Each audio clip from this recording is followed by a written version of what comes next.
وعلى آله وصحبه ومن سار على نهجه إلى يوم الدين وسلم تسليما كثيرا. أما بعد،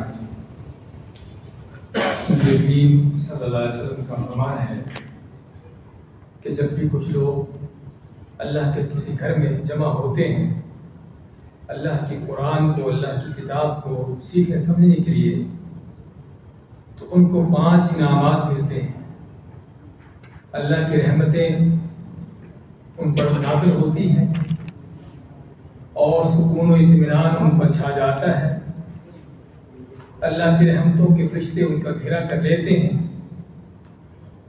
اور اللہ تعالیٰ عرش پر ان کا اپنے مقرر فرشتوں کے ہاں ان کی تعریف کرتا ہے. اور جب مجلس ختم ہوتی ہے تو کہا جاتا ہے قوموا مغفور لکم، کہ اٹھو تمہاری بخشش ہو چکی. بھائیوں، ان عظیم محفل و مجلسوں کی عظمت کو، قدر و قیمت کو ہمیں جاننے کی ضرورت ہے تاکہ ان میں آنے کی بھی ہماری کوشش ہو اور بیٹھتے ہوئے بھی اس عظیم اجر و ثواب کو حاصل کرنے کی ہماری اس کی نیت ہو.